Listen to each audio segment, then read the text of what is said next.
Okay பாருங்க. இன்னைக்கு நாங்க ஆரம்பிக்கக்கூடிய விடயம் உங்களோட கணக்கீடு பாடம், உங்களோட அக்கவுண்டிங் சிலபஸ்ல தேர்ச்சி ஒண்ணுன்னு நாங்க சொல்லுவோம். சரியா? முதலாவது பாடம் உங்களுக்கு ஏற்கனவே நாங்க பாடத்திட்டம் இன்ட்ரோடக்ஷன் கிளாஸ் படிச்சுட்டோம். அதுல முழுமையா உங்களோட கணக்கீட்டுல எத்தனை பாடங்கள் காணப்படுது? மொத்தம் 16 தேர்ச்சிகள் காணப்படுது. அப்ப அந்த ஒவ்வொரு தேர்ச்சிகள்ல காணப்படக்கூடிய முக்கியமான விடயங்கள் அது உங்களுக்கு பார்ட் 1 பேப்பருக்கு வருமா அல்லது பார்ட் 2 பேப்பருக்கு வருமா? அதே போல அந்த ஒவ்வொரு பாடங்களும் உங்களுக்கு நோட்ஸ் பாடமா அல்லது நோட்ஸ் கணக்கு ரெண்டும் வருதா? அதெல்லாம் தெளிவான முறையில சொல்லி தந்துட்டேன். இன்றைக்கு நாங்க படிக்கக்கூடிய விடயம் தேர்ச்சி ஒண்ணு. சரியா? எனவே தலைப்பு போட்டுக்கொள்ளணும். தேர்ச்சி ஒண்ணு, கணக்கீட்டின் அறிமுகமும் முக்கியத்துவமும். எல்லாரும் தலைப்பு போட்டுக்கொள்ளுங்க. கணக்கீட்டின் அறிமுகமும் முக்கியத்துவமும்.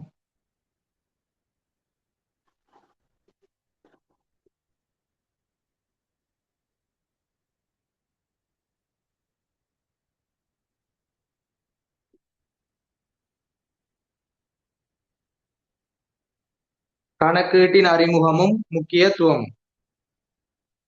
முதலாவது பாருங்க. இதுல நீங்க முதலாவது பாடம் படிச்சு முடிச்சுக்கலாம். அப்படி இல்லையா முதல் 3 பாடங்கள் 2 பாடங்கள் படிச்சு முடிச்சிருக்கலாம். அப்படி இல்லையா நீங்க இன்னும் ஒண்ணுமே படிக்கையில இப்பதான் நீங்க ஆரம்பிக்கக்கூடிய மாணவரா இருக்கலாம். பிரச்சனை இல்லை. நாங்க ஆரம்பத்துல இருந்து நீங்க தெளிவான முறையில படிச்சுட்டு போவோம். இப்ப முதலாவது தேர்ச்சி ஒண்ணு, கணக்கீட்டின் அறிமுகமும் முக்கியத்துவமும். இந்த முதலாவது பாடம் உங்களுக்கு தெளிவான முறையில சொல்லி தந்தீங்க. இது முழுமையாக நோட்ஸ் பாடம் மட்டும்தான் காணப்படும்.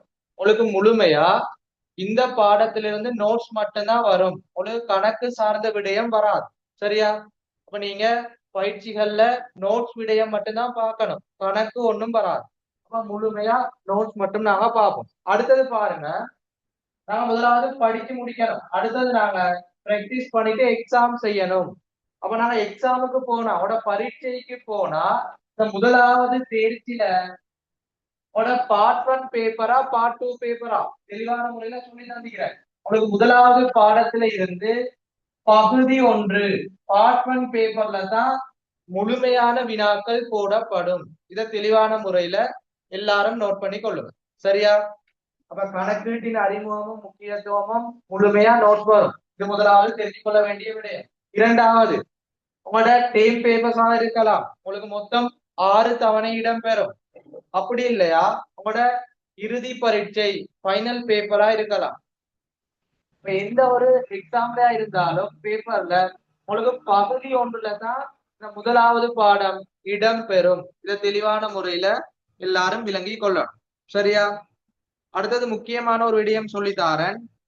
உங்களோட ஃபைனல் பேப்பர் 2028ல நீங்க எழுதக்கூடிய ஃபைனல் பேப்பர், அந்த ஃபைனல் பேப்பர்ல உங்களுக்கு முதலாவது வினாவாகவும் அடுத்தது 31வது வினாவாகவும் இந்த தேர்ச்சி 1ல இருந்து வினா இடம்பெறும். இதுல நான் சொல்லக்கூடிய விடயம் உங்களோட ஃபர்ஸ்ட் டைம் இல்ல, செகண்ட் டைம் இல்ல, தேர்ட் டைம் இல்ல, உங்களோட ஃபைனல் பேப்பர்ல முதலாவது வினா இந்த தேர்ச்சி 1ல போடப்படும். அதே போல உங்களோட 31வது வினாவும் தேர்ச்சி 1ல போடப்படலாம். இதை மிக தெளிவா விலகி கொள்ளணும். இப்ப நீங்க ஃபர்ஸ்ட் டைம் எழுத போறீங்க அப்படியா இருந்தா இந்த ஃபர்ஸ்ட் டைம்ல உங்களுக்கு மொத்தம் 4 பாடங்களை உள்ளடக்கி தான் பரீட்சை இடம்பெறும். அந்த 4 பாடங்களா இருந்தா கட்டாயம் தேர்ச்சி 1ஆக உள்ளடக்குவாங்க. இந்த தேர்ச்சி 1ல கூடுதலான வினாக்கள் வரும். அது ஏற்கனவே பேப்பர் ஸ்ட்ரக்சர்ல சொல்லி தந்துக்கிறேன். சரியா? எனவே ஃபைனல் பேப்பர்ல முதலாவது வினா 31வது வினா. இதை தெளிவான முறையில விலகி கொள்ளணும். உங்களுக்கு முதலாவது தேர்ச்சியில இருந்து ஃபைனல் பேப்பர்ல 2 அல்லது 3 வினாக்கள் போடப்படலாம். சரியா? இவ்வளவுதான் முக்கியமான விடயம். நீங்க வேறொரு கிளாஸ்ல படிக்கிறதுக்கும் இப்ப என்கிட்ட படிக்கிறதுக்கும் இடையிலான வித்தியாசம் நீங்க விளங்கி கொள்ளலாம். இப்படி முக்கியமான விடயங்களை சொல்லி தந்துட்டுதான் உங்களுக்கு நான் படிச்சு தருவேன். முக்கியமான விடயங்கள் தெரிஞ்சு கொண்டாதான் உங்களுக்கு தியரி விடயங்கள் இலகுவான முறையில படிக்கலாம். சும்மா நாங்க தியரியை மட்டும் படிச்சு உங்களுக்கு யூஸ் இல்லை. உங்களோட எக்ஸாமுக்கு எப்படி வருது அந்த டெக்னிக்ஸ் தெரிஞ்சாதான் உங்களுக்கு இலகுவான முறையில புள்ளிகளை பெற்றுக் கொள்ளலாம். ஓகேயா? இது கிளியரான்னு சொல்லுங்க. தேர்ச்சி 1, கணக்கீட்டின் அறிமுகமும் முக்கியத்துவமும் முழுமையா நோட்ஸ் வரும். உங்களோட பார்ட் 1 பேப்பருக்கு மட்டும்தான் வரும். உங்களோட ஃபைனல் பேப்பர்ல முதலாவதும் 31வது வினாவாகவும் இடம் பெறலாம். 2 அல்லது 3 புள்ளிகளுக்கு 2 அல்லது 3 வினாக்கள் இடம்பெறும் பகுதி ஒன்றுல மட்டும். சரியா? இது எல்லாருக்கும் கிளியரா?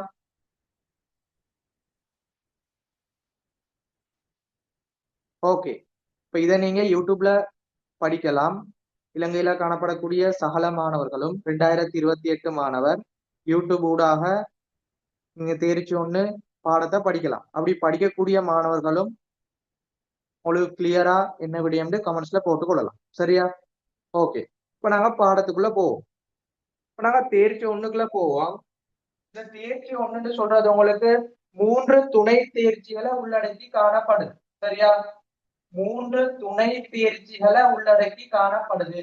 தெளிவா விளங்கிக் கொள்ளணும். ஒவ்வொரு பாடங்களாக இருந்தாலும் அதுல உங்களுக்கு துணை தேர்ச்சிகள் காணப்படும். இப்ப முதலாவது தேர்ச்சி 1ண்டா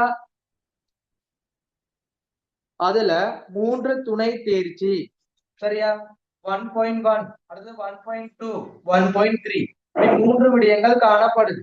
இந்த ஒவ்வொரு தேர்ச்சிகளையும் நாங்க கட்டாயம் படிச்சு கொள்ளணும். இந்த ஒவ்வொரு விடயங்கள்ல இருந்து உங்களுக்கு பரீட்சையில போடப்படலாம். இப்ப முதலாவது பாருங்க, தேர்ச்சி மட்டம் 1. சரியா? 1.1. அதுல என்ன நீங்க படிக்க போறீங்கன்னா, கணக்கீட்டின் அறிமுகமும் அக்கறை செலுத்தும் தரப்பினர்களும். உங்களுக்கு படிக்கிறதுக்கு இலகுவான முறையில சொல்லித்தாரு. சரியா? கணக்கீட்டின் அறிமுகம். இப்ப கணக்கீடு தொடர்பான முழுமையான அறிமுகம் படிப்பீங்க. கணக்கீட்டின் அறிமுகம், கணக்கீட்டின் பிரதான நோக்கம், கணக்கீடு தொடர்பான வகைகள் இப்படி படிப்பீங்க. சரியா? கணக்கீட்டின் அறிமுகமும் அதுல அக்கறை செலுத்தும் தரப்பினரும்.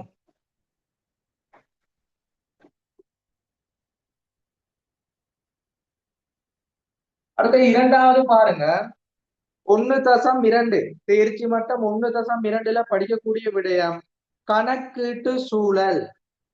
நீங்க தரம் 10 அல்லது 11ல கொமர்ஸ் எடுத்திருந்தா இந்த கணக்கீட்டு சூழல் தெரியும். அப்படி இல்லாட்டியும் பிரச்சனை இல்லை, நாங்க இலகுவான முறையில படிப்போம். இரண்டாவது பார்க்க போறோம் கணக்கீட்டு சூழல். இந்த கணக்கீட்டு தொடர்பான செயல்முறைகள் தாக்கத்தை ஏற்படுத்தக்கூடிய சூழல் கணக்கீட்டு சூழல்னு சொல்லுவோம். இந்த கணக்கீட்டு சூழலும் இதனால ஏற்படக்கூடிய கணக்கீட்டில் ஏற்படக்கூடிய தாக்கமும். சரியா? முதலாவது கணக்கீட்டின் அறிமுகம், அக்கறை செலுத்தும் தரப்பினர். இரண்டாவது கணக்கீட்டு சூழலும் அதுல தாக்கமும் படிக்க போறீங்க. அடுத்த இறுதியான விடயம் கணக்கீட்டு செயல்முறை. 1.3ல நாம படிக்க போறோம் கணக்கீட்டு செயல்முறை. அந்த 3 தேர்ச்சிகள் முதலாவது பாடத்துல காணப்படக்கூடிய இந்த 3 துணை தேர்ச்சிகளையும் நாங்க தெளிவான முறையில படிச்சாதான் உனக்கு முதலாவது பாடம் கம்ப்ளீட் ஆகும். சரியா?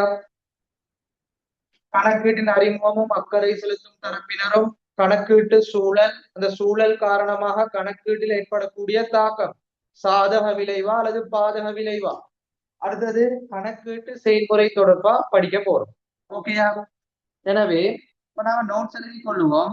உனக்கு ஒவ்வொரு விடயங்களா தியரிய எக்ஸ்பிளைன் பண்ணி உங்களுக்கு விளக்கப்படுத்தி அதற்கான குறிப்புகளை தருவேன். மேலதிகமான விடயங்களை நீங்க குறிப்பெடுத்துக் கொள்ளணும். சரியா? எனவே தேர்ச்சி 1 கணக்கீட்டின் அறிமுகமும் முக்கியத்துவம் போட்டுப்பீங்க. அது கீழே எழுதி கொள்ளுங்க.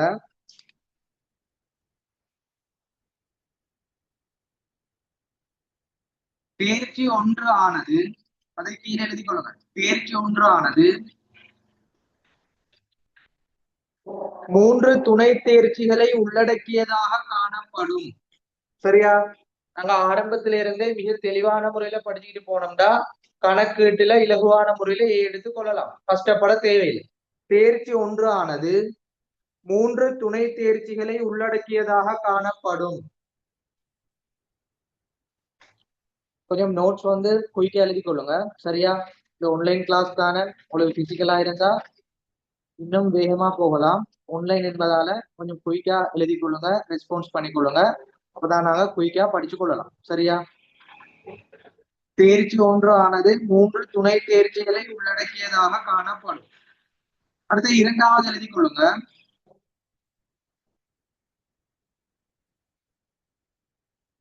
இது முழுமையாக இது முழுமையாக இது என்று சொல்றது தேர்ச்சி ஒன்று.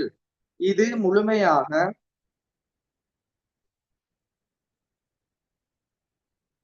எழுதிக் கொள்ளுங்க.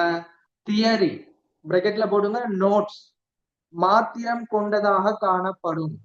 இது முழுமையாக தியரி நோட்ஸ்னு போட்டு மாத்திரம் கொண்டதாக காணப்படும்.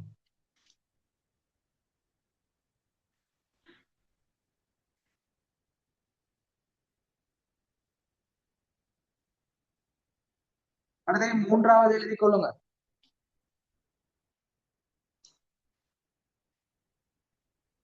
2028 இறுதி பரீட்சையில் 2028 உயர்தர இறுதி பரீட்சையில்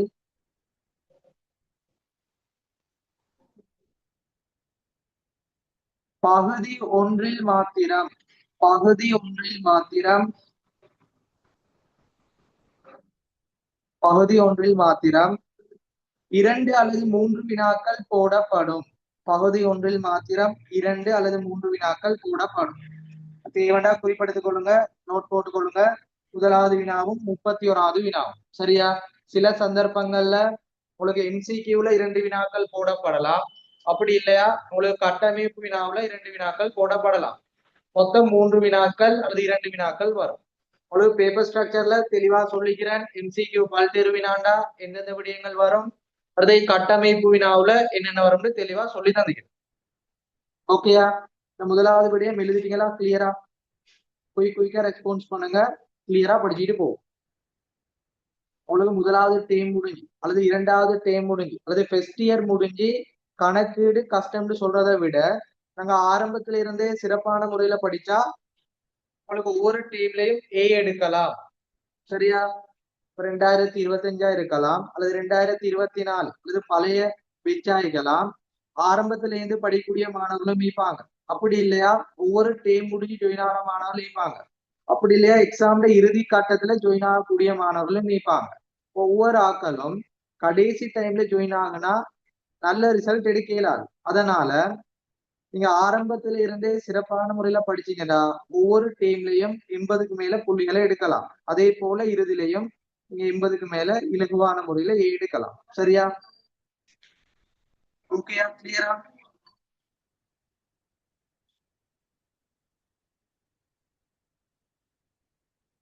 இப்ப நீங்க A-level 2 வருடம் படிக்கணும். அதுல 3 பாடங்கள் படிக்கக்கூடியதா காணப்படும். எனவே இந்த ஒவ்வொரு பாடமும் ஆரம்பத்துல இருந்தே சிறப்பான முறையில படிச்சுட்டு போங்க. ஒரு டவுட்டும் இல்லாம. ஏதாவது சந்தேகங்கள் வந்தா அக்கௌண்டிங்ல கட்டாயம் கேட்டு அதை தீர்த்துக்கிட்டு போங்க. சரியா? அடுத்த விடயத்துக்கு போவோம். முதலாவது நாங்க பாயிண்ட்ஸ்ல எழுதணுமே, தேர்ச்சி ஒன்று ஆனது 3 துணை தேர்ச்சிகளை உள்ளடக்கியதாக காணப்படும். இப்ப நீங்க அதுக்கு கீழே எழுதி கொள்ளுங்க. 3 துணை தேர்ச்சிகள தலைப்பையும் போட்டுக் கொள்ளுங்க. 1.1, 1.2, 1.3. சரியா? குயிக்கா எழுதி கொள்ளுங்க. கணக்கீட்டின் அறிமுகம், அக்கறை செலுத்தும் தரப்பினர், கணக்கீட்டு சூழல் மற்றும் அதன் தாக்கம் அல்லது மாற்றம். 1.3 கணக்கீட்டு செயல்முறை எழுதி கொள்ளுங்க. இதை எழுதிட்டு செக்ல போடுங்க. அடுத்து நாங்க பாடத்துக்குள்ள போவோம்.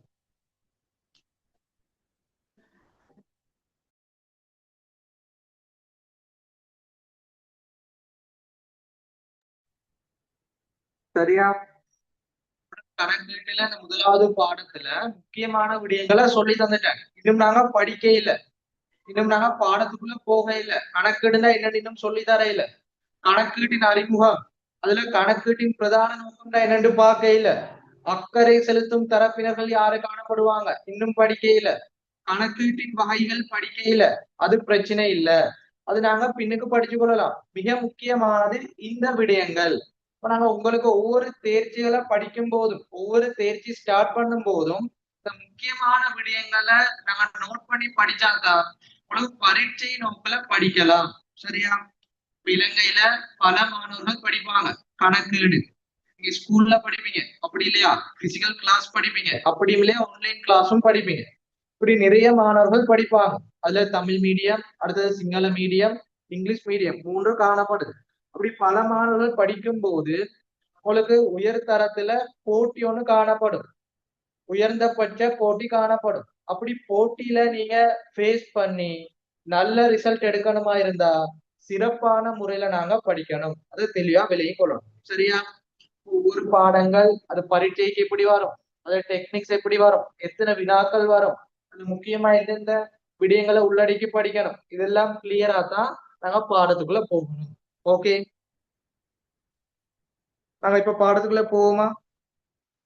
உங்களுக்கு முதலாவது பாடம் முழுமையா நோட்ஸ் விடையாம். இதை குயிக்கா நாங்க படிச்சுட்டு பயிற்சிகளுக்கு போவோம். அதுல term paper, model paper, past paper, சகல விடயங்களும் செஞ்சு தருவேன்.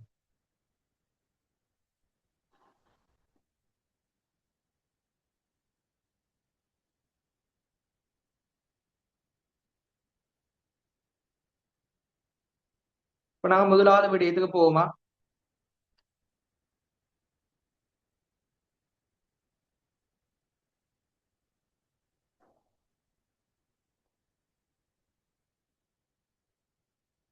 ஓகே, பாருங்க. இப்ப முதலாவது எல்லாரும் போட்டுக்கொள்ளுங்க, கணக்கீடு போட்டுக்கொள்ளுங்க. முதலாவது கணக்கீடு போட்டு பிராக்கெட்ல போடுங்க பொதுவான வரை விலக்கணம்.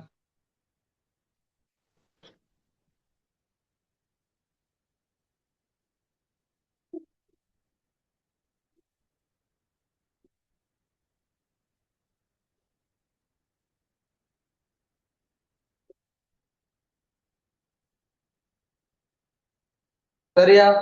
முதலாவது நாங்க பார்க்கக்கூடிய விடயம் இந்த கணக்கீடு தொடர்பான பொதுவான வரைவிலக்கணம் போட்டுக்கொள்ளுங்க. இந்த வரைவிலக்கணத்தை அடிப்படையாக கொண்டுதான் உங்களுக்கு எக்ஸாம்ல வினாக்கள் இடம்பெறும். உங்களுக்கு உங்களோட டீச்சர் கைட் அல்லது அப்படி இல்லையா உங்களோட நோட்ஸ்ல முதலாவது பாடத்துல கணக்கீடு தொடர்பா பல வரைவிலக்கங்கள் கூறப்படுது. சரியா? நிறைய எக்ஸ்பிளைன் வருது. அதுல முக்கியமானது தான் பொதுவான வரைவிலக்கணம். இந்த வரைவிலக்கணத்துக்கு அமைவாதான் உங்களுக்கு பரீட்சையில வினாக்கள் போடப்படும். அப்ப இதைத்தான் நாங்க முக்கியமா படிச்சு கொள்ளணும். இப்ப முதலாவது பாருங்க, கணக்கீடுனா என்ன சிம்பிளா சொல்லிதான். முதலாவது பாருங்க, ஒரு நிறுவனம் காணப்படுது. இப்ப நாங்க எந்த கணக்கை செய்யணும்? நிறுவனம் தொடர்பான கணக்குகள் தான் இந்த A-level பரீட்சையில நீங்க படிக்கக்கூடியது. சரியா? நிறுவனம்னு சொன்னா அதுல பல வகையான நிறுவனங்கள் காணப்படும். ஒரு தனியுடைமையாக காணப்படலாம், பங்குடைமையாக இருக்கலாம், கம்பெனியாக இருக்கலாம், இலாப நோக்கமற்ற நிறுவனங்களாக இருக்கலாம். எனவே நிறுவனம் தொடர்பான கணக்கு. அப்புறம் நிறுவனம் காணப்படுது. நிறுவனம் என்ன செய்யணும்? நிதி கூற்றுக்களை தயாரிக்கணும்.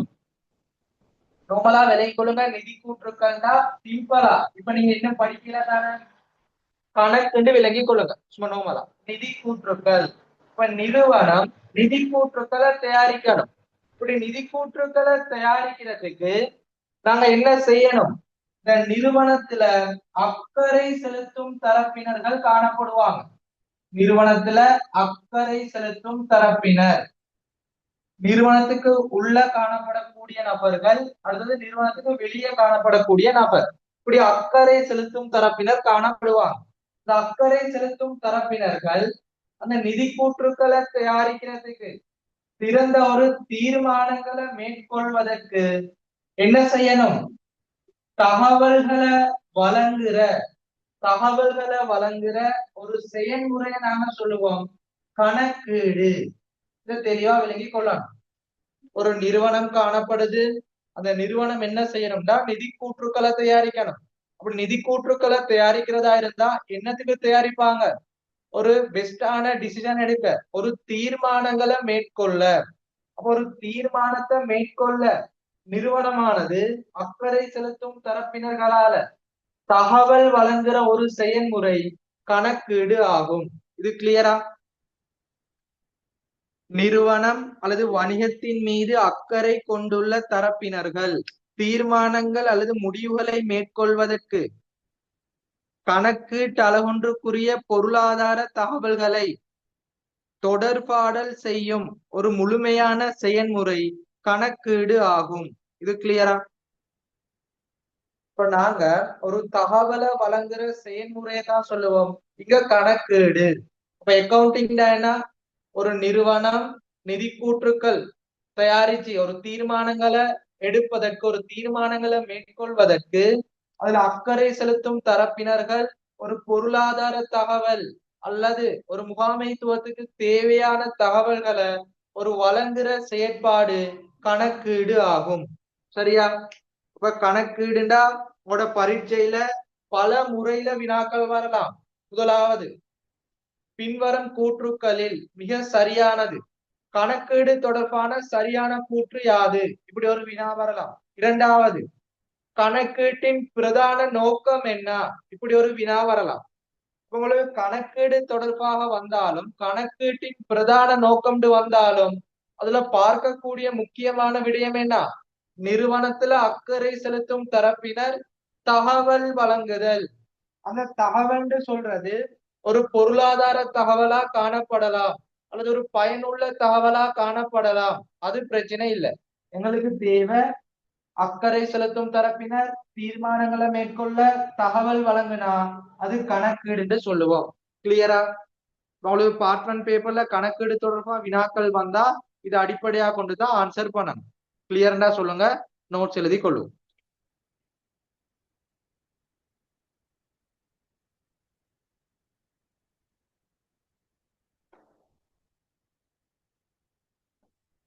ஓகேயா? கணக்கீடு தொடர்பான பொதுவான வரைவிலக்கணம் எழுதி கொள்ளுங்க.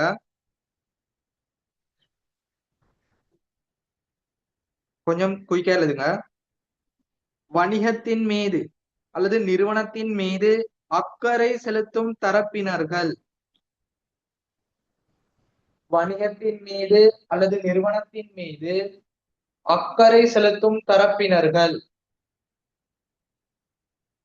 வணிகத்தின் மீது அல்லது நிறுவனத்தின் மீது அக்கறை செலுத்தும் தரப்பினர்கள்.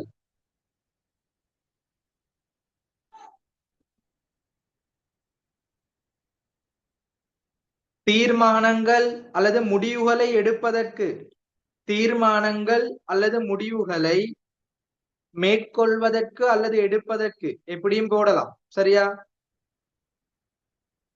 நிறுவனம் அல்லது வணிகத்தின் மீது அக்கறை செலுத்தும் தரப்பினர்கள் தீர்மானங்கள் அல்லது முடிவுகளை எடுப்பதற்கு அல்லது மேற்கொள்வதற்கு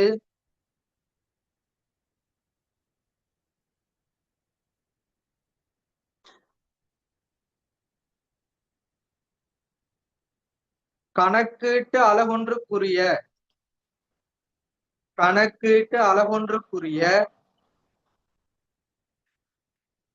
தீர்மானங்களை எடுப்பதற்கு கணக்கீட்டு அளவொன்றுக்குரிய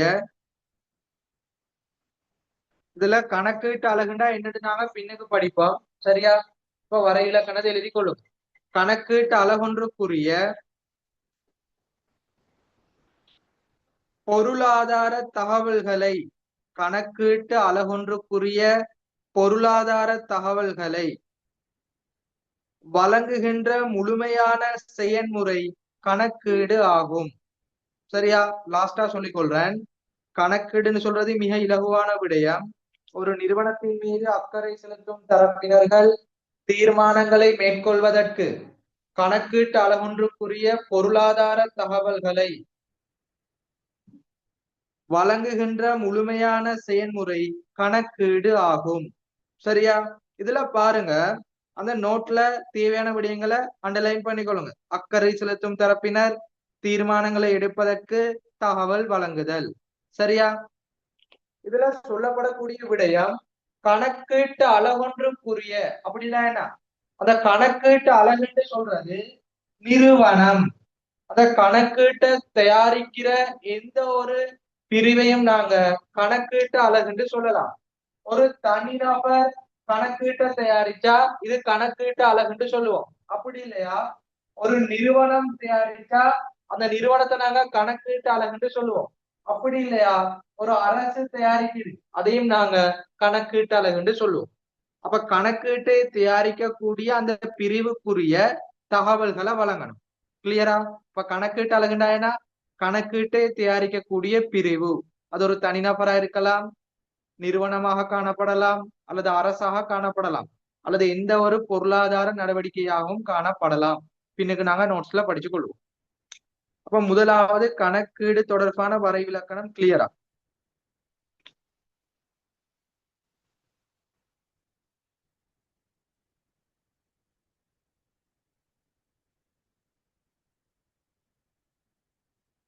ஓகே, அடுத்ததுக்கு நாங்க போவோம்.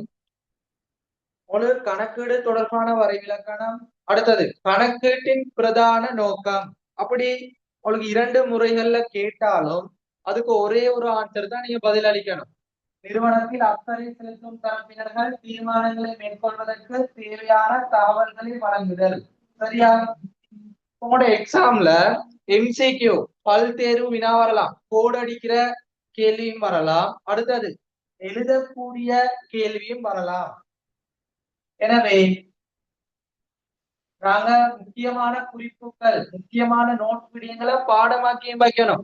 இதுல தரப்படக்கூடிய நோட்ஸ் அமைப்புல தான் எழுதணும். அப்ப எழுதினாதான் புள்ளிகள் வரும். அப்படி இல்லையா அண்டர்லைன் பண்ணி பிராக்கெட்ல போடக்கூடிய மாதிரி வினாவும் வரும். இப்ப நாங்க எல்லாத்துக்கும் ரெடியா இருக்கணும். எனவே அடுத்த தலைப்பு போடுங்க. கணக்கீட்டின் நோக்கம் அல்லது கணக்கீட்டின் பிரதான நோக்கம் போட்டுக்கொள்ளுங்க. கணக்கீட்டின் நோக்கம் அல்லது கணக்கீட்டின் பிரதான நோக்கம். கணக்கீட்டின் நோக்கம் அல்லது கணக்கீட்டின் பிரதான நோக்கம். ஒரு கணக்கீடு என்றால் என்னன்னு வினா வரலாம். அது கணக்கீட்டின் பிரதான நோக்கம் வினா வரலாம். டிரெக்டா எழுதி கொள்ளுவோம். அதே விஷயம் தான், எழுதி கொள்ளுங்க.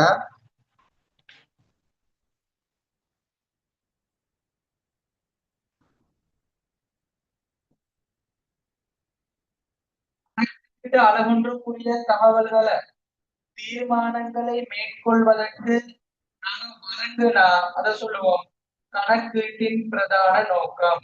சரியா? தீர்மானங்களை மேற்கொள்ள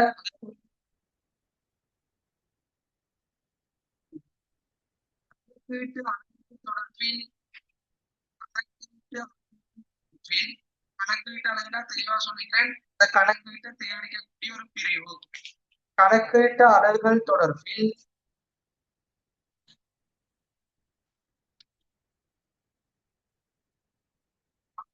செலுத்தும் பிரிவினர்கள்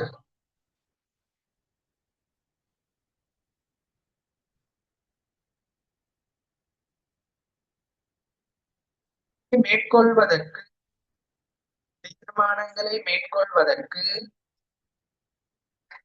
கணக்கீட்டு அலகுகள் தொடர்பில் அக்கறை செலுத்தும் தரப்பினர்கள் தீர்மானங்களை மேற்கொள்வதற்கு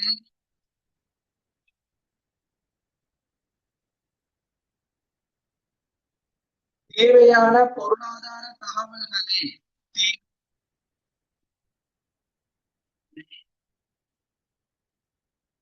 தொடர்பாடல் செய்தல். கணக்கீட்டுல பிரதான நோக்கம் அது கணக்கீட்டின் நோக்கம் அல்லது கணக்கீட்டின் பிரதான குறிக்கோள். உங்களுக்கு எப்படியும் வினாவாகலாம். கடந்த கால வினா அல்லது மாதிரி வினாக்கள் அடிப்படையாக கொண்டு கணக்கீட்டின் நோக்கம் வினா கேட்கலாம், கணக்கீட்டின் பிரதான நோக்கம் கேட்கலாம், கணக்கீட்டின் பிரதான குறிக்கோள்னு கேட்கலாம். எப்படி கேட்டாலும் அதுக்கு ஒரே ஒரு ஆன்சர் தான், அக்கறை செலுத்தும் தரப்பினர் தீர்மானங்களை மேற்கொள்ள தகவல் வழங்குதல். கணக்கீட்டு அலைகள் தொடர்பு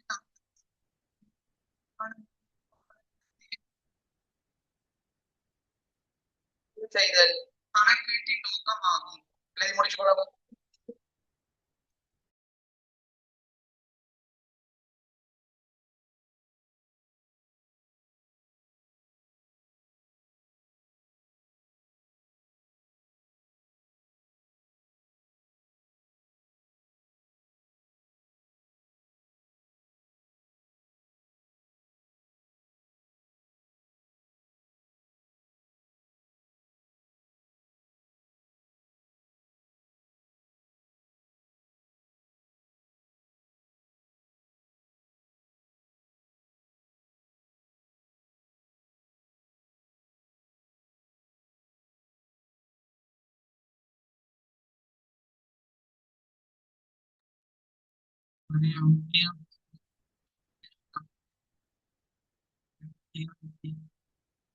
சிறிது ஓகேன்னு போட்டுவாங்க. சரியா? நம்மளோட முதலாவது கிளாஸ் தானே. அப்ப இது வரைக்கும் நீங்க ஜூம்ல படிச்சுக்க மாட்டீங்க. இனி உங்களுக்கு தெரியும் எப்படி கிளாஸஸ் போகும், என்னென்ன விடயங்களை உங்களுக்கு ஒவ்வொரு விடயங்களா எக்ஸ்பிளைன் பண்ணி அது தொடர்பான விடயங்களை நாங்க எழுதி கொள்ளுவோம். நாங்க நோட்ஸ் எழுதிட்டு அடுத்தடுத்த விடயங்களுக்கு போகும். நீங்க நோட்ஸ் எழுதுறத ஓகேன்னு போட்டாதான் நீங்க அடுத்த விடயங்களை விரைவா செஞ்சுக்கிட்டு போகலாம். சரியா?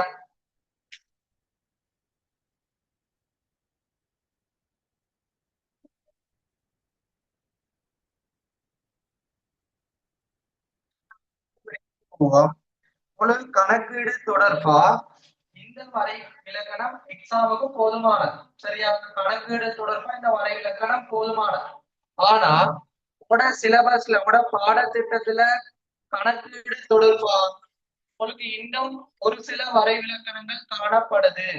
அதாவது இந்த கணக்கீடு தொடர்பான உயர் தொழில் கணக்கீட்டு நிறுவனங்கள் காணப்படுது. இந்த கணக்கீடு தொடர்பான இந்த கணக்கீட்டை விருத்தி செய்யக்கூடிய, அபிவிருத்தி செய்யக்கூடிய, டெவலப்மெண்ட் பண்ணக்கூடிய ஒரு சில நிறுவனங்கள் காணப்படுது.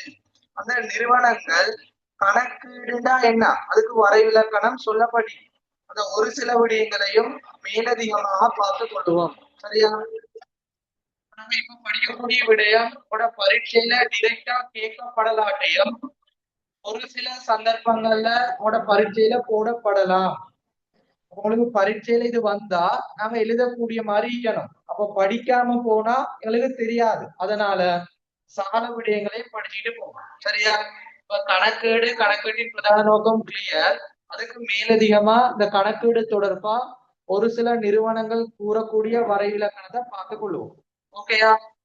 எனவே தலைப்பு போடுங்க, உயர் தொழில் கணக்கீட்டு நிறுவனங்கள்.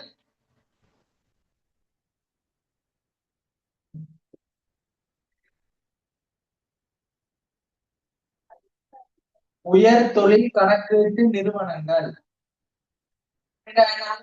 கணக்கீட்டு அபிவிருத்தி செய்யக்கூடிய நிறுவனம். உயர் தொழில் கணக்கீட்டு நிறுவனம் இதோட பாடத்திட்டத்துல காணப்படக்கூடிய விடயம். சில சந்தர்ப்பங்கள் இப்படி ஒரு வினா போடப்படுது. உங்களுக்கு எழுதக்கூடிய மாதிரி கட்டமைப்பு வினாவோட போடப்படலாம். ஏன்னா ஒரு டீச்சர் கைட்ல காணப்படுது. உயர் தொழில் கணக்கீட்டு நிறுவனங்கள் போட்டு கேட்கலாம். என்னென்ன விடயங்கள் காணப்படுது எழுதுங்கன்னு சொன்னா கட்டாயம் எழுத தெரியணும். எனவே உயர் தொழில் கணக்கீட்டு நிறுவனம் 3 விடயம் காணப்படுது. முதலாவது அமெரிக்கா கணக்கீட்டு சங்கம். இரண்டாவது அமெரிக்கா சான்றுபடுத்திய பொது கணக்காளர் நிறுவனம். மூன்றாவது இலங்கை பட்டய கணக்காளர் நிறுவனம். சரியா? அமெரிக்கா கணக்கீட்டு சங்கம் நிறுவனம். சரியா? அமெரிக்கா சான்றுபடுத்திய பொது கணக்காளர் நிறுவனம். இறுதியா இலங்கை பட்டய கணக்காளர் நிறுவனம். இது தொடர்பா பின்னுக்கு நீங்க தேர்ச்சி 11 படிப்பீங்க. இலங்கை பட்டய கணக்காளர் நிறுவனம் தொடர்பா. ஓகேயா? எனவே எழுதி கொள்ளுவோம். இந்த 3 நிறுவனங்களையும் கட்டாயம் தெரிஞ்சு வச்சுக்கொள்ளுங்க. பேப்பர்ல கேட்கலாம். சரி படிச்சு வச்சுக்கொள்ளணும். எனவே முதலாவது அமெரிக்கா கணக்கீட்டு சங்கம்.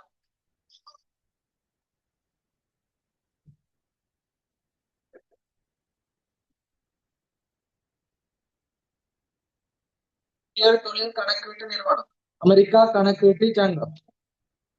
அமெரிக்கன் அக்கவுண்டிங் அசோசியேஷன் சொல்லுவோம். இரண்டாவது அமெரிக்கா சான்றுபடுத்திய பொது கணக்காளர் நிறுவனம்.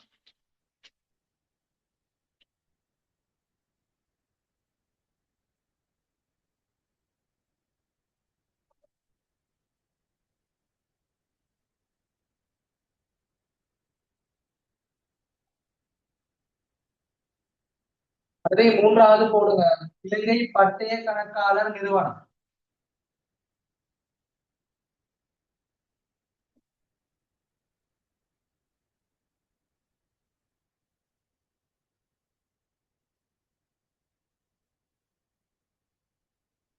இதுல நீங்க மூன்றாவது விடையில பாருங்க, இலங்கை பட்டய கணக்காளர் நிறுவனம். நீங்க எல்லாரும் கேள்விப்பட்ட ஒரு விடயம். சரியா? சார்ட்டர்ட் அக்கௌண்ட்ஸ் சொல்லுவோம். நீங்க பின்னாடி முடிச்ச பிறகு உயர்தர படிப்புல நீங்க செய்யக்கூடிய ஒரு காணப்படலாம் சார்ட்டர்ட் அக்கௌண்ட்ஸ். சரியா? இது எல்லாருக்கும் தெரிஞ்ச விடயம். சி என்று சொல்லுவோம், இலங்கை பட்டய கணக்காளர் நிறுவனம். இந்த மூன்றையும் எழுதிக் கொள்ளுங்க. அமெரிக்கா கணக்கீட்டு சங்கம், அமெரிக்கா சான்றுபடுத்திய பொது கணக்காளர் நிறுவனம், இலங்கை பட்டய கணக்காளர் நிறுவனம். இந்த 3 நிறுவனங்களையும் கேட்டு வரலாம் பேப்பர்ல. உயர்தொழில் கணக்கீட்டு நிறுவனத்தை குறிப்பிட சொல்லுவாங்க. அப்படி சொன்னா எழுதணும். அதுக்காக படிச்சுக்கணும். இந்த மூன்று நிறுவனங்களும் கணக்கீடு தொடர்பா என்ன வரைவிலக்கணம் சொல்லுது, அதை குறிக்க நம்ம பார்த்துட்டு அடுத்தடுத்த விடயங்களுக்கு போவோம். இதுக்கு நாங்க கூடுதலான எக்ஸ்பிளைன் தேவையில்லை. அதற்கான வரைவிலக்கணத்தை டிரெக்டா எழுதிட்டு முக்கியமான விடயங்களுக்கு போவோம். சரியா?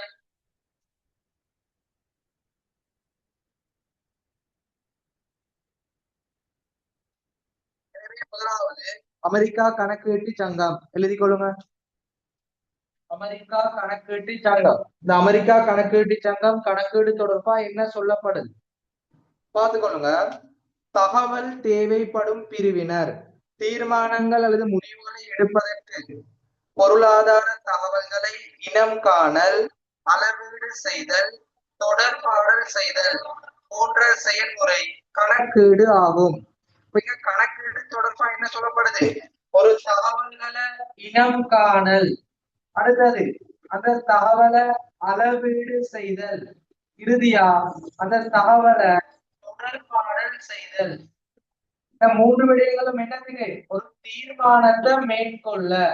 அப்ப தீர்மானத்தை மேற்கொள்ள அந்த பொருளாதார தகவலை முதலாவது இனம் கண்டு, இரண்டாவது அளவீடு செய்து, இறுதியா அதனால தொடர்பாடல் செய்தா அது கணக்கு சொல்லுவோம்.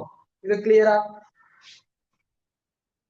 நிறுவனத்துல அக்கறை செலுத்தும் தரப்பினர் கொள்ள அந்த பொருளாதார தகவலை இனம் கண்டு அளவீடு செய்து தொடர்பாடல் செய்தா அது கணக்கீடு. கணக்கீட்டு சங்கம், அமெரிக்கா கணக்கீட்டு சங்கம் குறிப்பிடுது. எனவே எழுதி கொள்ளுங்க. அமெரிக்கா கணக்கீட்டு சங்கம் போட்டு கீழே எழுதி கொள்ளுங்க. தகவல் தேவைப்படும் பிரிவினர்கள்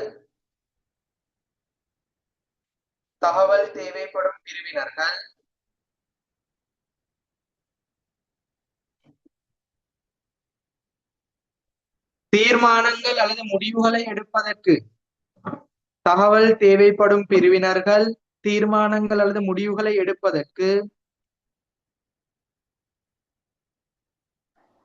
இதுக்கு நாங்க வரைவிலக்கணத்தை மட்டும் எழுதி கொள்வோம். சரியா? தகவல் தேவைப்படும் பிரிவினர்கள் தீர்மானங்கள் அல்லது முடிவுகளை எடுப்பதற்கு ஏற்றவாறு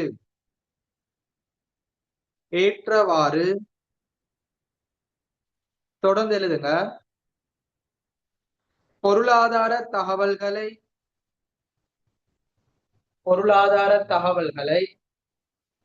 முதலாவது என்ன செய்யணும்? இனம் காணல். பொருளாதார தகவல்களை இனம் காணல், அளவீடு செய்தல், தொடர்பாடல் செய்தல். பொருளாதார தகவல்களை இனம் காணல், அளவீடு செய்தல், தொடர்பாடல் செய்தல் போன்ற செயல்முறை கணக்கீடு ஆகும். எழுதினா ஓகேன்னு போடுங்க. அடுத்ததுக்கு போகும்.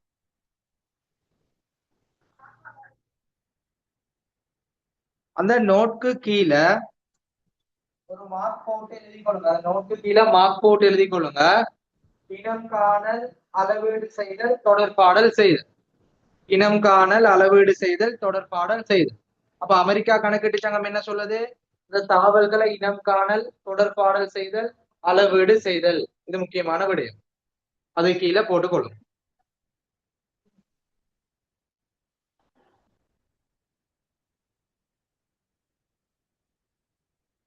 அடுத்ததுக்கு போவோமா? அமெரிக்கா சான்றுபடுத்திய பொது கணக்காளர் நிறுவனம் அது கணக்கீடு தொடர்பா என்ன சொல்லுது? படிப்போமா? குயிக்கா செக்ல போடுங்க.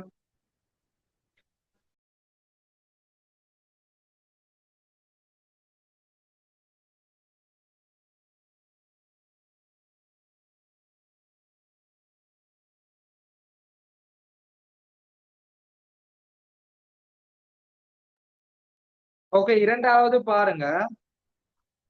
அமெரிக்கா சான்றுபடுத்திய பொது கணக்காளர் நிறுவனம் அது என்ன சொல்லப்படுது? அமெரிக்கா சான்றுபடுத்திய பொது கணக்காளர் நிறுவனம் என்ன சொல்லுதுண்டா, கணக்கீடுன்னு சொல்றது ஒரு நிதிசார் கொடுக்கல் வாங்கல் நிகழ்வுகளை விசேட முறையில் பணம் எனும் சாதனத்தினை பயன்படுத்தி பதிவு செய்தல், வகைப்படுத்தல், பொழிப்பாக்குதல். இதை நாங்க சொல்லுவோம் கணக்கீடு. சரியா? ஒரு நிதிசார் கொடுக்கல் வாங்கல விசேட முறையில பணம் எனும் சாதனத்தினை பயன்படுத்தி முதலாவது என்ன செய்யறது? பதிவு செய்தல். இரண்டாவது வகைப்படுத்தல். மூன்றாவது பொழிப்பாக்குதல். இறுதியா பகுப்பாய்வு செய்தல். இதை நாங்க சொல்லுவோம் கணக்கீடு சொல்லுவோம். சரியா? எல்லாம் அதே விடயம்தான். பதிவு செய்யறது, இரண்டாவது வகைப்படுத்துறது, பொழிப்பாக்குறது, பகுப்பாய்வு செய்யறது கணக்கீடு ஆகும். எனவே எழுதிக் கொள்வோம். அமெரிக்கா சான்றுபடுத்திய பொது கணக்காளர் நிறுவனம். அது கீழே எழுதி கொள்ளுங்க. நிதிசார் கொடுக்கல் வாங்கல் நிகழ்வுகள். நிதிசார், நிதின்னு சொல்றது பணம், ஒரு பொருளாதாரம். நிதினா பணத்தினால அளவிடக்கூடியது. நிதிசார் கொடுக்கல் வாங்கல் நிகழ்வுகள் என்பவற்றை, நிதிசார் கொடுக்கல் வாங்கல் நிகழ்வுகள் என்பவற்றை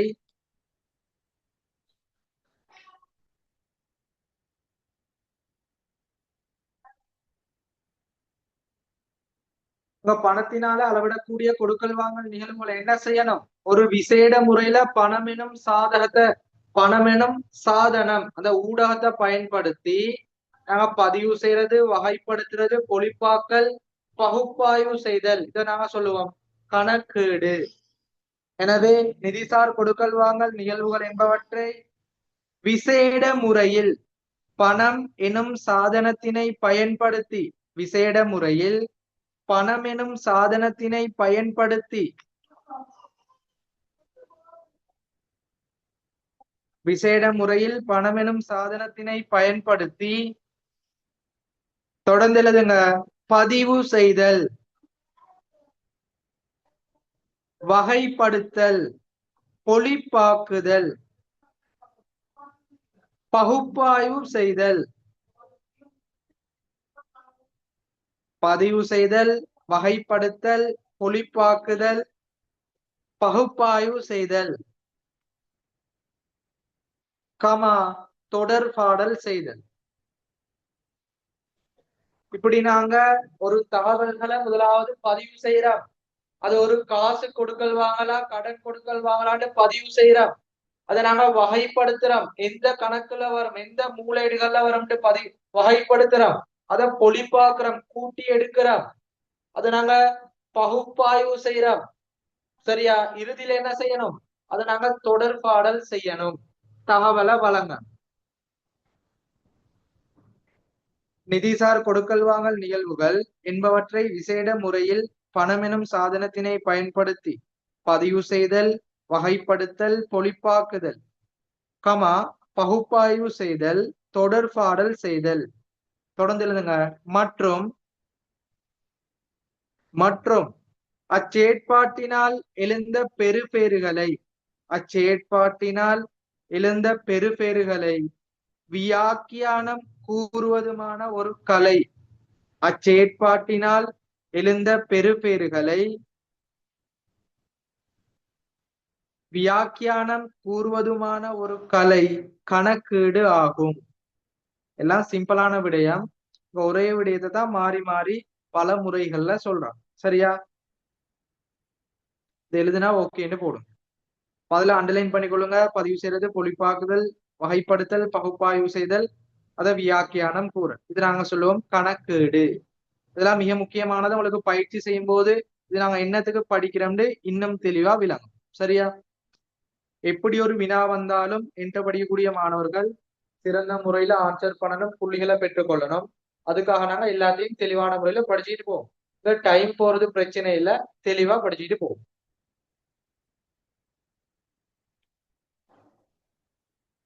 சரியா? அப்ப உங்களுக்கு அமெரிக்கா கணக்கீட்டு சங்கம், அமெரிக்கா சான்றுபடுத்திய பொது கணக்காளர் நிறுவனம், இந்த இரண்டு நிறுவனங்கள் தான் கணக்கீடு தொடர்பா வரைவிலக்கணம் சொல்லப்படுது. இதுல இலங்கை பட்டய கணக்காளர் நிறுவனம் தரப்படையில. இது உங்களுக்கு இவ்வளவு போதும். உங்களோட உயர்தர பரீட்சை அந்த சிலபஸ். சரியா? அப்ப எல்லாரும் போட்டுக்கொள்ளணும். நாங்க இவ்வளவு நேரம் படிச்ச விடயம், முதலாவது என்ன படிச்சோம்? கணக்கீடு. இரண்டாவது அந்த கணக்கீடு பிரதான நோக்கம். அடுத்து மூன்றாவது, கணக்கீடு தொடர்பான மேலதிகமான வரைவிலக்கணம். இது எல்லாத்துலயும் என்ன சொல்லப்படுது? சிம்பிளா விலை கொள்ளணும். ஒரு நிறுவனத்துல அக்கறை செலுத்தும் தரப்பினர் தீர்மானங்களை மேற்கொள்ள தேவையான தகவலை வழங்குறது கணக்கீடு. கணக்கீட்டின் பிரதான நோக்கம். சரியா? அவங்களுக்கு கூற்று கேள்வியா வந்தாலும் அல்லது ஒன்றுக்கு மேற்பட்ட ஆன்சர் தந்து பிராக்கெட்ல போடுற மாதிரி வந்தாலும் அதான் கூற்று கேள்வி. அப்படி இல்லையா ஒன் வேர்டு ஆன்சர், ஒரு ஆன்சரை தெரிவு செய்யற மாதிரி இருந்து வந்தாலும் தெளிவா விலை கொள்ளணும். இதுல பார்க்க வேண்டிய முக்கியமான பாயிண்ட்ஸ், அக்கறை செலுத்தும் தரப்பினர். இரண்டாவது, அது தீர்மானங்களை மேற்கொள்ள தகவல் வழங்குதல். இந்த மூன்று இருந்தா அது கணக்கீடு அல்லது கணக்கீட்டின் பிரதான நோக்கம். சரியா? பகுதி ஒன்றுல எப்படி வினா வந்தாலும் இந்த மூன்றையும் ஞாபகப்படுத்தி கொள்ளும். அக்கறை செலுத்தும் தரப்பினர் தீர்மானத்தை மேற்கொள்றது, தகவல் வழங்குறது. அப்ப இது வரைக்கும் படிச்ச விடயங்கள் கிளியர்டா சொல்லுங்க. அடுத்த விடயத்துக்கு போகும். இதோட உங்களோட கணக்கீடு தொடர்பான வரைவிலக்கணமும் கணக்கீட்டின் பிரதான நோக்கமும் முடிவடையும். உயர் தொழில் கணக்கீட்டு நிறுவனம், இது முக்கியமான வேறொரு விடயம், வேறொரு தலைப்பு. இந்த மூன்று நிறுவனங்களையும் கட்டாயம் படிச்சு வச்சுக்கொள்ளுங்க. அமெரிக்கா கணக்கீட்டு சங்கம், அமெரிக்கா பொது கணக்காளர் சான்றுபடுத்திய அந்த நிறுவனம், அடுத்தது இலங்கை பட்டய கணக்காளர் நிறுவனம். ஓகேயா?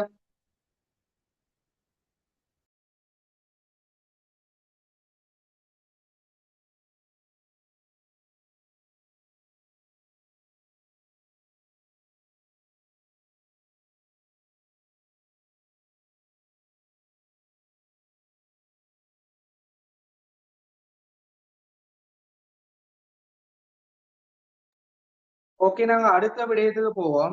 கணக்கீட்டு அலகு. இப்ப நாங்க வரைவிலக்கணத்துல படிக்கவே கணக்கீட்டு அலகுக்குரிய தகவல்களை வழங்குறது, கணக்கீட்டு அலகுக்குரிய பொருளாதார தகவலை வழங்குறது படிக்கும். இப்ப நாங்க வாரம் ஆனா கணக்கீட்டு அலகுண்டா என்ன, இது உங்களுக்கு டேம் பேப்பர்ல கேட்கப்படலாம். சரியா? எனவே தலைப்பு போடுங்க, கணக்கீட்டு அலகு.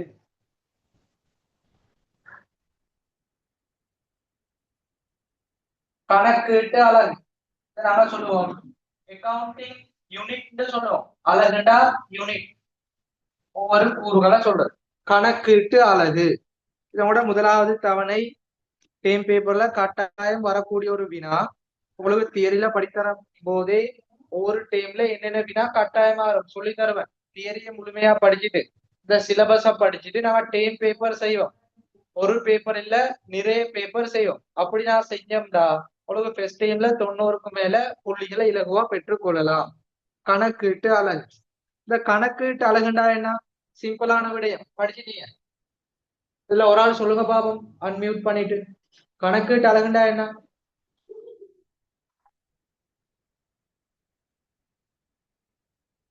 இதுல லட்சியானி சொல்லுங்க பாப்போம், கணக்கீட்டு அலகுண்டா என்ன?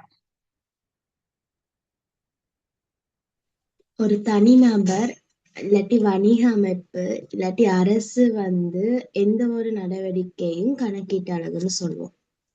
Okay, very good. அப்ப கணக்கீட்டு அலகுன்னு சொல்றது சிம்பிளா விலையும் கொள்ளணும். இந்த கணக்கீட்டை தயாரிக்கக்கூடிய எந்த ஒரு பிரிவும், கணக்கீட்டை தயாரிக்கக்கூடிய எந்த ஒரு நிறுவனமும் கணக்கீடுன்னு சொல்லுவோம். அதான் நாங்க சொல்லுறோம், ஒரு தனிநபரா காணப்படலாம், அல்லது ஒரு நிறுவனமாக காணப்படலாம், அல்லது ஒரு அரசாக காணப்படலாம், அல்லது எந்த ஒரு பொருளாதார நடவடிக்கையும் கணக்கீட்டு அலகுன்னு சொல்லுவோம். சரியா? அவ்வளவு படித்தரும் போது வினாக்கள் கேட்பேன், கட்டாயம் ஆன்சர் பண்ணக்கூடிய மாதிரி ரெடியா இருக்கு. எனவே கணக்கீட்டு அலகுனா என்ன? இந்த கணக்கீட்டை தயாரிக்கும் பிரிவு. சரியா? கணக்கீட்டை தயாரிக்கிற பிரிவை சொல்லுவோம். அந்த தயாரிக்கிற அந்த அலகை சொல்லுவோம் கணக்கீட்டு அலகு. சிம்பிளான விடு. எனவே எழுதி கொள்ளுங்க, கணக்கீட்டு அலகு கீழே எழுதி கொள்ளுங்க. கணக்கீட்டை தயாரிக்கக்கூடிய எந்த ஒரு பிரிவும், கணக்கீட்டை தயாரிக்கக்கூடிய எந்த ஒரு பிரிவும் கணக்கீட்டு அலகு ஆகும். கணக்கீட்டை தயாரிக்கக்கூடிய எந்த ஒரு பிரிவும் கணக்கீட்டு அலகு ஆகும்.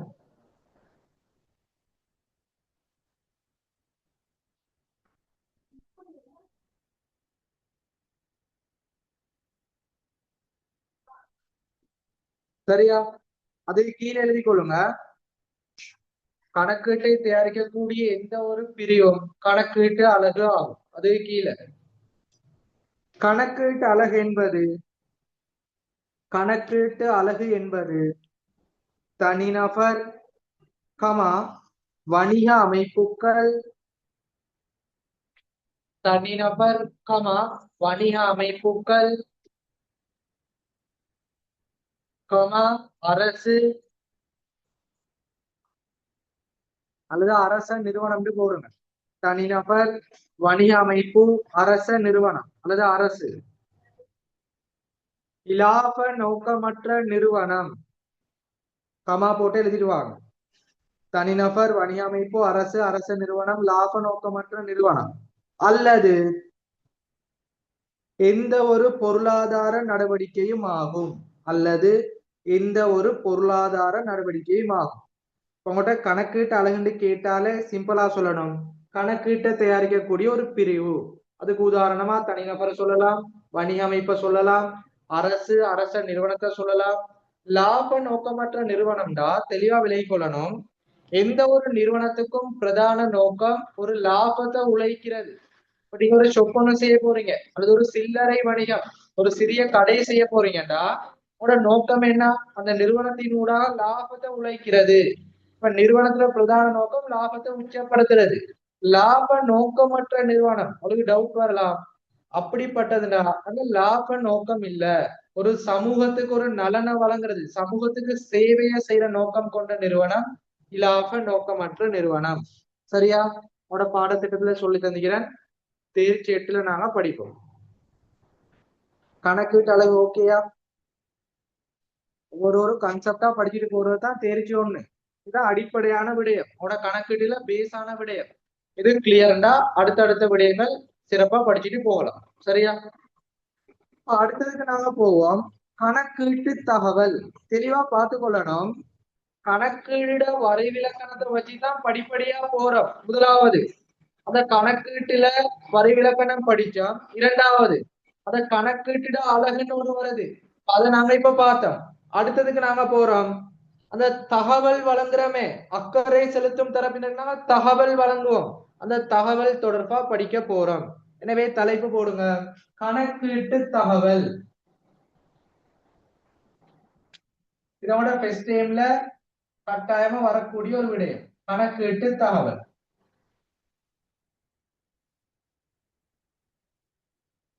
அக்கவுண்டிங் இன்ஃபர்மேஷன் சொல்லுவோம். இந்த கணக்கீட்டு தகவல் 2 வகைப்படுத்தப்படும். முதலாவது நிதிசார் தகவல்.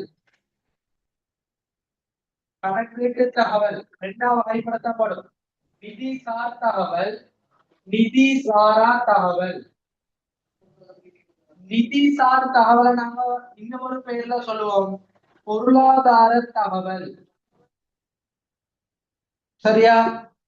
எனவே முதலாவது கணக்கீட்டு தகவல் போட்டு அதுக்கு கீழே எழுதி கொள்ளுங்க. கணக்கீட்டு தகவலை நாங்க 2ஆக வகைப்படுத்துவோம். முதலாவது நிதிசார் தகவல், பிராக்கெட்ல போடுங்க, பொருளாதார தகவல். இரண்டாவது நிதி சாரா தகவல், எழுதி கொள்ளுங்க. நிதிசார் தகவல், பொருளாதார தகவல், நிதி சாரா தகவல், அந்த பொருளாதார மற்ற, அது எழுத தேவையில்லை, நிதி சாரா தகவல் போடும். அடுத்தது நாங்க இந்த 2 தகவலுக்கும் இடையிலான வரைவிலக்கணம், வேறுபாடு, உதாரணம் எல்லாம் படிச்சு கொள்ளும். அது எதுக்கு பயன்படுத்தப்படுது, முக்கியத்துவம் எல்லாம் சொல்லித்தார். சரியா? அப்ப நார்மலா கணக்கீட்டு தகவல் எத்தனை வகைப்படுத்தப்படும்னா தெரிஞ்சுக்கொள்ளணும். 2 வகைப்படுத்தல், பொருளாதார தகவல், நிதிசாரா தகவல், அல்லது கணக்கீட்டு தகவல், நிதிசார் தகவல், நிதிசாரா தகவல். ஓகேயா? இப்ப முதலாவதுக்கு வாரம் நிதிசார் தகவல் அல்லது பொருளாதார தகவல். பார்த்துக்கொள்ளுங்க. நிதிசார் தகவல் அல்லது பொருளாதார தகவல்னா பணத்தினால அளவிடக்கூடிய தகவலை நாங்க சொல்லுவோம் நிதிசார் தகவல். பண பெறுமதியை கொண்ட தகவலை நாங்க சொல்லுவோம் நிதிசார் தகவல். மிக இலகுவானது. இன்னும் பணத்தினால அளவிடக்கூடியதா இருந்தா இது நிதிசார் தகவல். சரியா? உதாரணம் பாருங்க, நிறுவனத்துல மொத்த சொத்து நிறுவனத்துல காணப்படக்கூடிய மொத்த சொத்துக்கள் 10 லட்சம் ஆகும்.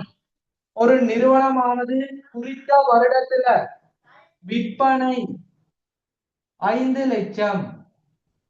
இதுல பாருங்க, பணப்பெறுமதி காணப்படுது. இதைத்தான் நாங்க சொல்லுவோம் நிதிசார் தகவல். இப்ப நிதிசார் தகவல்னா சிம்பிளா விலை கொள்ளணும். பணத்தினால அளவிடக்கூடிய தகவலை நாங்க சொல்லுவோம் நிதிசார் தகவல், பொருளாதார தகவல்னு சொல்லுவோம். இந்த பணப்பெறுமதி காணப்படும். அடுத்தது உதாரணம் எப்படி வரும்? இந்த பணப்பெறுமதியோட வரும். நிறுவனத்துல சொத்துக்கள பெறுமதி, பொறுப்புகள பெறுமதி, இந்த அன்றாட கொடுக்கல் வாங்கல் பணப்பெறுமதியோட வந்தா, கொடுக்கல் வாங்கல் நிகழ்வுகள் வந்தா அது என்ன? நிதிசார் தகவல். அடுத்தது மிக முக்கியமா விலகிக் கொள்ளுங்க, இந்த நிதிசார் தகவல் என்னத்துக்கு பயன்படுத்தப்படும்டா? முகாமைத்துவ தீர்மானத்துக்கு பயன்படுத்தப்படும். முகாமைத்துவ தீர்மானம். அடுத்தது மிக முக்கியமானது, இந்த நிதிசார் தகவல் முதலாவது இடத்துக்கு பயன்படுத்தப்படும்டா? நிதி கூற்றுக்கள்ல கணக்குகளை பதிவு செய்யறதுக்கு பயன்படுத்தப்படும்.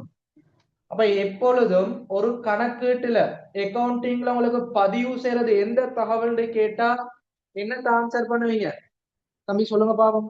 நாங்க நிதி கூற்றுக்கள்ல எந்த தகவலை பதிவு செய்யணும்?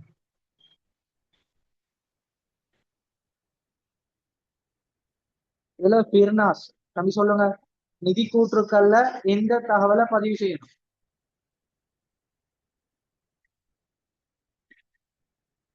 அன்மியூட் பண்ணிட்டு சொல்லுங்க. நிதி சார் தகவலா, நிதி சாரா தகவலா? தங்கச்சி சொல்லுங்க. Very good. அப்ப உங்களுக்கு பார்ட் ஒன்ல கேட்கலாம், நிதி கூற்றுக்கள்ல பதிவு செய்யக்கூடிய தகவல் பொருத்தமானது இது கேட்டா என்னது? நிறைய தகவல் வந்து பொருத்தமானது கேட்கலாம், அல்லது தகவல்கள் வகைப்படுத்துறது வந்து பொருத்தமற்றது கேட்கலாம். அப்ப பணத்தினால அளவிடக்கூடிய தகவல் மட்டும்தான் நிதி கூற்றுக்கள்ல பதிவு செய்யப்படும். மேலதிகமா முகாமை தீர்மானத்துக்கும் வரும். சரியா? எனவே இப்ப எழுதி கொள்ளுங்க, நிதிசார் தகவல் அதுக்கு எழுதி கொள்ளுங்க. பணத்தினால் அளவிடக்கூடிய தகவல் நிதிசார் தகவல் ஆகும்.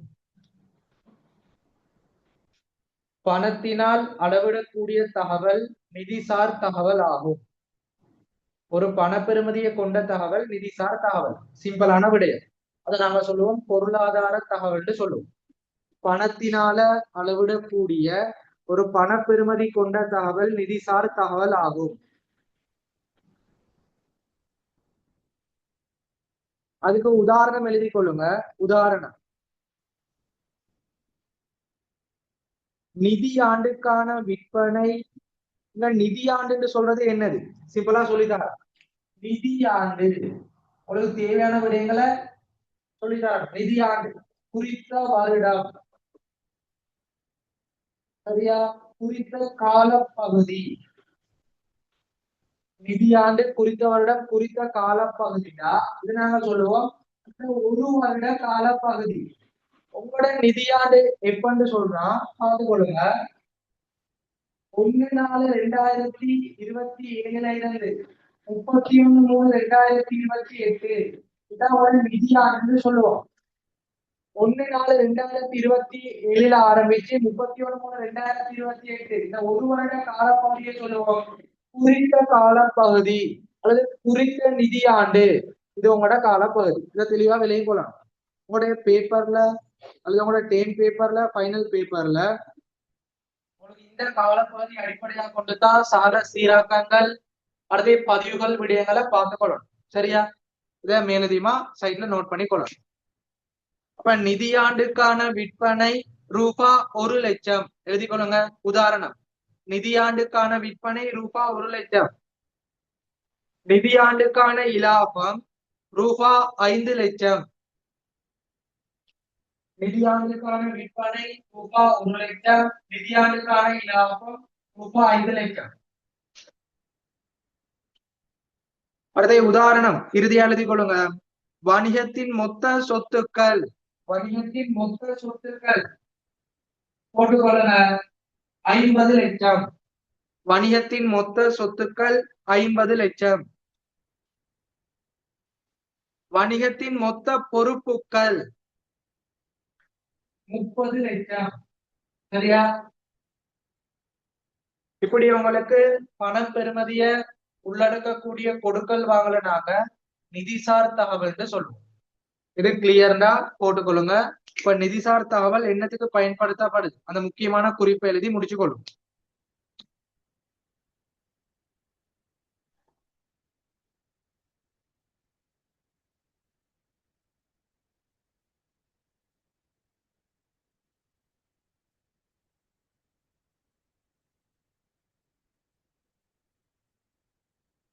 சரியா? எழுதிக் கொள்ளுங்க. அது கீழே நோட்னு போட்டு எழுதிக் கொள்ளுங்க. முக்கியமான குறிப்பு நோட்னு போட்டு எழுதிக் கொள்ளுங்க. இந்த நிதிசார் தகவல் மிக முக்கியமா என்னத்துக்கு பயன்படுத்தப்படுதுன்னா இந்த நிதி கூற்றுக்களை பதிவுகளை செய்யறதுக்கு நிதிசார் தகவல் பயன்படுத்தப்படுது.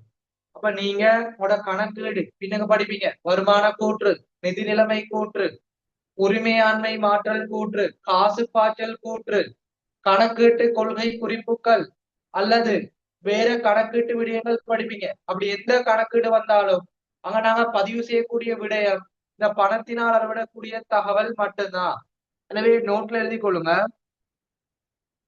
நிதி கூற்றுக்களில் பதிவுகளை மேற்கொள்வதற்கு நிதி கூற்றுக்களில் பதிவுகளை மேற்கொள்வதற்கு நிதிசார் தகவல் பயன்படுத்தப்படும். நிதி கூற்றுக்களில் பதிவுகளை மேற்கொள்வதற்கு நிதிசார் தகவல் பயன்படுத்தப்படும். பிரதானமா நிதி கூற்றுக்கள்ல பதிவு செய்யறதுக்கு நிதிசார் மட்டும்தான் வரும். பணத்தினால அளவிடக்கூடியது மட்டும்தான் வரும். சரியா? அடுத்து நாங்க நிதிசாரா தகவலுக்கு போவோம்.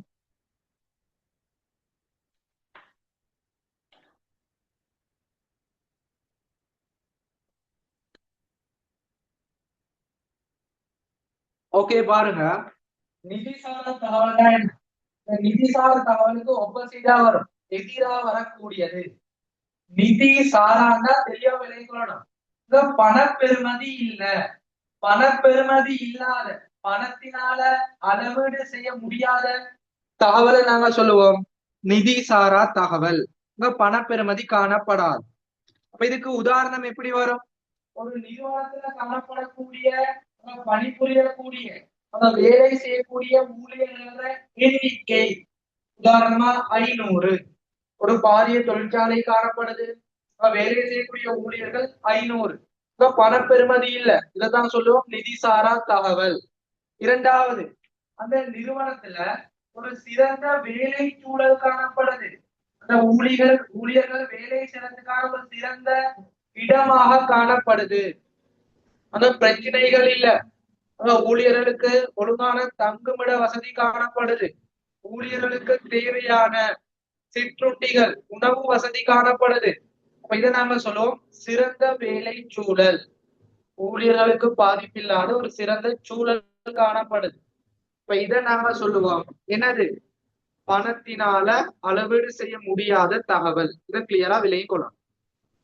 இப்படிப்பட்ட பணத்தினால அளவீடு செய்ய முடியாத தகவல் என்னத்துக்கு பயன்படுத்தப்படும்டா இது முகாமை தீர்மானங்களை மேற்கொள்றதுக்கு ஒரு முகாமையால தீர்மானங்களை மேற்கொள்வதற்கு பயன்படுத்தப்படும்.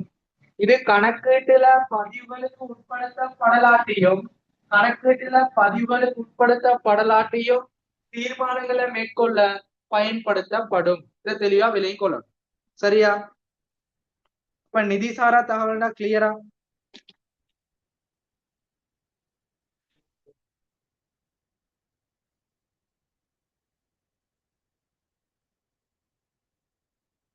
தங்கச்சி தம்பி கிளியரா?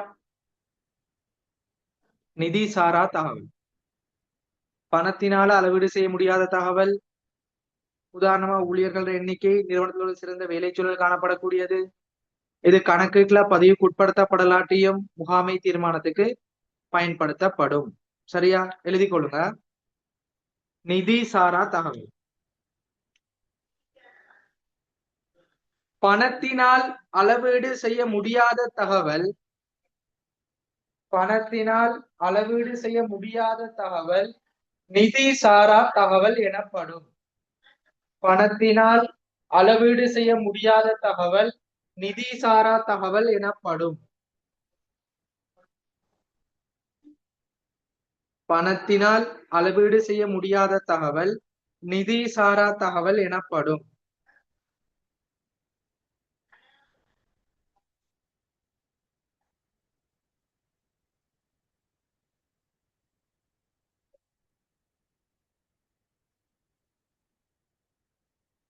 அதுக்கு உதாரணம் எழுதி கொள்ளுங்க.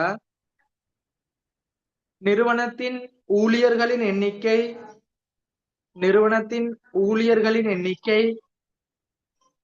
500. நிறுவனத்தின் ஊழியர்களின் எண்ணிக்கை 500 போட்டுக்கொள்ளுங்க. இன்னும் பணத்திட பெறுமதி இல்ல. இரண்டாவது உதாரணம் நிறுவனத்தில் சிறந்த வேலை சூழல் காணப்படுகிறது. நிறுவனத்தில் சிறந்த வேலை சூழல் காணப்படுகிறது. இப்ப பார்த்துக் கொள்ளுவோம்.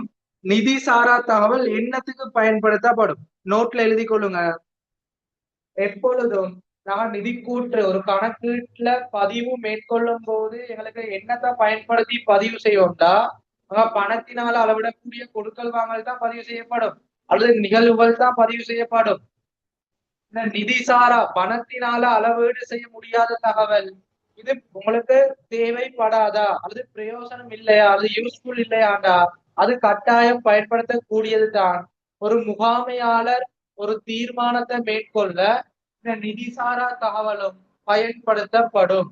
அடிப்படையா நாங்க ஒரு கணக்கு செஞ்சு நிதி கூற்றுக்களை தயாரிச்சு வழங்குவோம். அந்த நிதி கூற்றுக்களை அடிப்படையா கொண்டு தீர்மானங்களை மேற்கொள்ளுவாங்க.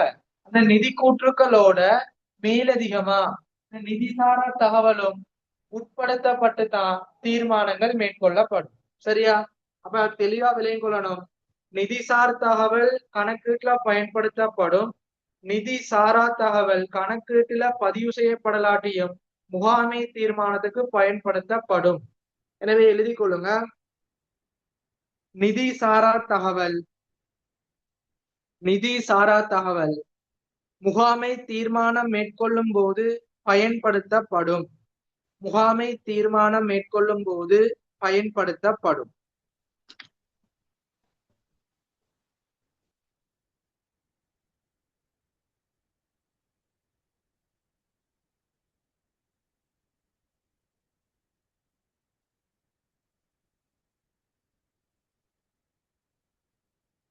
சரியா? இப்ப நாங்க அடுத்த விடயத்துக்கு போவோம். கணக்கீட்டின் பண்பு, கணக்கீட்டிட பண்பு, அதுக்கு ஒரு சில விடயங்களையும் அதை முடிச்சுட்டு நாங்க அக்கறை செலுத்தும் தரப்பினருக்கும் போவோம். சரியா? ஏதாவது டவுட் இருந்தா, சந்தேகம் இருந்தா உடனடியா கேட்டுக்கொள்ளுங்க. கிளியர்னா போட்டுக்கொள்ளுங்க.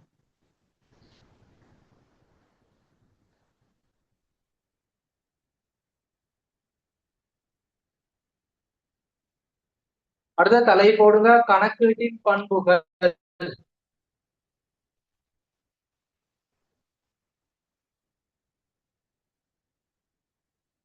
இந்த கணக்கீட்டின் பண்புகளுக்கு நிறைய விடயங்கள் சொல்லலாம். உழவு தேர்ச்சி ஒண்ணுதானே, அதனால ஒரு 3 குறிப்புகள் 3 பாயிண்ட்ஸ் போடப்படி நார்மலா விலை கொடும். ஒரு கணக்கீட்டிட பண்புகள் மொத்தம் 3 சொல்ல இயலாது. ஒரு 3 விடயங்களை படிச்சு வச்சுக்கொள்ளும்.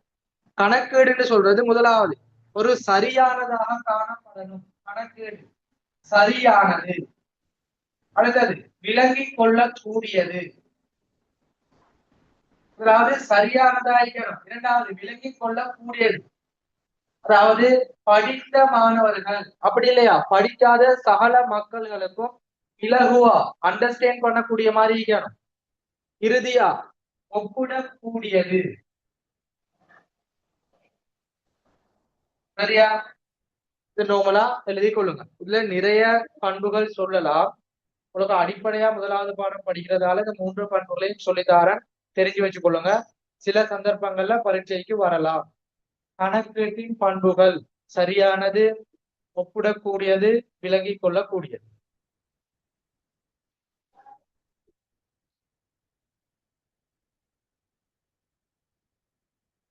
இப்ப அடுத்தது நாங்க படிக்க போறோம் மிக முக்கியமான விடயம். அந்த முதலாவது கணக்கீடுல வரைவிலக்கணம் நீக்குதே அக்கறை செலுத்தும் தரப்பினர். இப்ப அதுக்கு நாங்க வரப்போறோம். அப்ப கணக்கீட்டுட வரைவிலக்கணத்தை வச்சுதான் முழுமையா நாங்க பின்னுக்கு தெளிவா படிக்கிறோம். சரியா? அதான் அடிப்படையான விடயம். எனவே அடுத்த மிக முக்கியமான தலைப்பு அக்கறை செலுத்தும் தரப்பினர். உங்களோட பரீட்சையில கூடுதலான வினாக்களுக்கு வரக்கூடியது உங்களோட முதலாம் தவணை பரீட்சையில. எனவே போட்டுக்கொள்ளுங்க. வணிகத்தில் அக்கறை செலுத்தும் தரப்பினர்.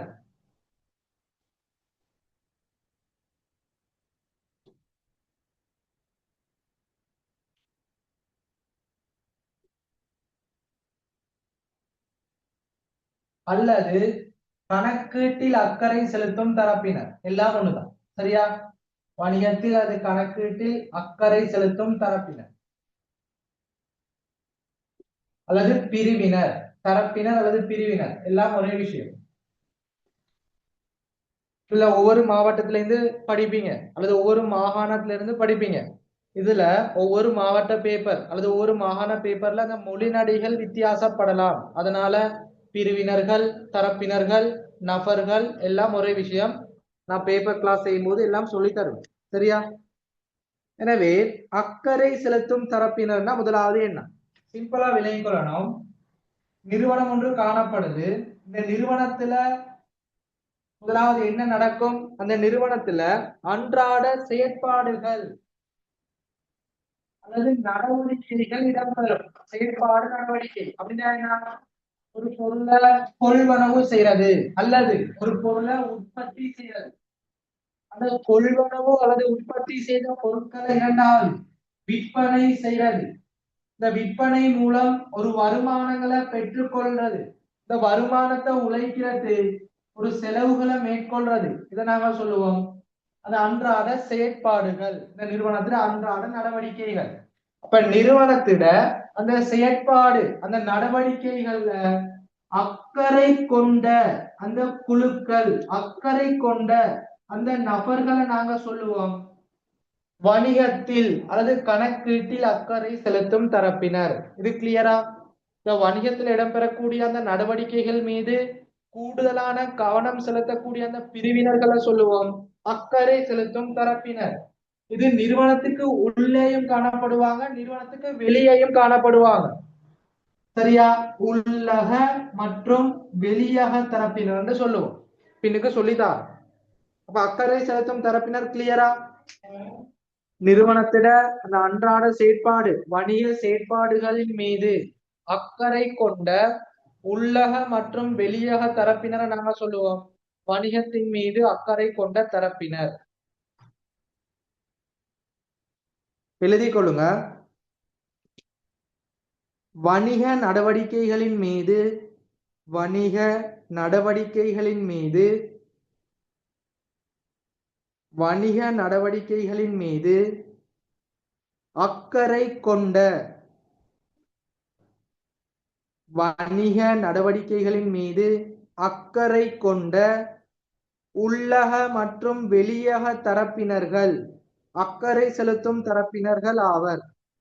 வணிக நடவடிக்கைகளின் மீது அக்கறை கொண்ட அல்லது கவனம் செலுத்தக்கூடிய உள்ளக மற்றும் வெளியக தரப்பினர்கள் அக்கறை செலுத்தும் தரப்பினர்கள் எனப்படும் அல்லது ஆகும்.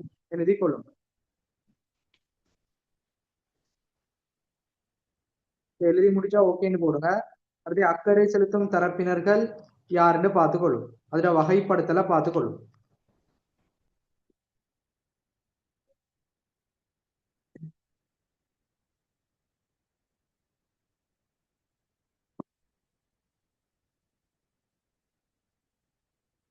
சரியா? இறுதியான விடயம் இன்றைக்குரிய கிளாஸ்ல இறுதியான விடயம் பார்க்க போறோம். அக்கறை செலுத்தும் தரப்பினர்கள வகை. எழுதி கொள்ளுங்க. இதுக்கு நாங்க நிறைய முறையில சொல்லலாம். அக அல்லது உள்ளக தரப்பினர் தரப்பினர் சொல்லலாம் அல்லது கட்சியினர் சொல்லலாம். சரியா? இப்ப எப்படி தந்தாலும் விலை கொள்ளணும். அக தரப்பினர் அல்லது உள்ளக தரப்பினர் அல்லது அக கட்சியினர் சொல்லலாம். இரண்டாவது வெளியக அல்லது புற தரப்பினர் அல்லது கட்சியினர். சரியா?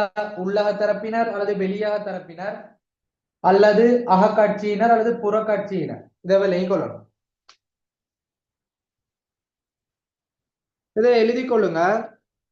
வணிகத்தின் உள்ளக தரப்பினர் அப்படின்னு சொன்னது யாரெல்லாம் வருவாங்க? ஒரு நிறுவனத்துக்குள்ள காணப்படக்கூடிய நபர்கள். நிறுவனத்தின முதலாவது உரிமையாளர். நிறுவனத்தின உரிமையாளர். இது புதிய பாடத்திட்டத்திற்கு அமைவா உரிமையாளர் எப்படி சொல்றாங்கன்னா முதலீட்டாளர்னு சொல்லலாம். ஒரு நிறுவனத்துல இன்வெஸ்ட்மெண்ட் பண்ணக்கூடிய நபரை தான் உரிமையாளர்னு சொல்றது. வணிகத்தின் உரிமையாளர் அல்லது முதலீட்டாளர். இரண்டாவது, அந்த நிறுவனத்துல வேலை செய்யக்கூடிய உயர் மட்ட முகாமையாளர், மேனேஜர், முகாமையாளர். அடுத்தது, அந்த முகாமையாளர் கருத்துக்களின்படி முகாமையாளர்கள் தலைமத்துவத்துக்கு கீழே செயற்படக்கூடிய ஊழியர்கள். இந்த மூன்று நபர்களை நாங்க சொல்லுவோம் உள்ளக கட்சியினர். நிறுவனத்துக்கு உள்ள காணப்படுவாங்க. சரியா? உரிமையாளர் அல்லது முதலீட்டாளர், முகாமையாளர், அடுத்தது ஊழியர். அடுத்து போட்டுக்கொள்ளுங்க வெளியக கட்சியினர். நிறுவனத்துக்கு வெளியே காணப்படக்கூடிய நபர். முதலாவது கடன் கொடுத்தோர், கடன் வழங்குனர். கடன் கொடுத்தோர், அடுத்தது கடன் வழங்குனோர். நிறுவனம் முதலாவது உரிமையாளர பணத்தை கொண்டு ஆரம்பிக்கும். இரண்டாவது, நிறுவனத்தை அபிவிருத்தி செய்ய ஒரு உரிமையாளர் அவர நண்பர்கிட்ட அவர உறவினர்கள்ட்ட பணத்தை வாங்கி போடுவாரு.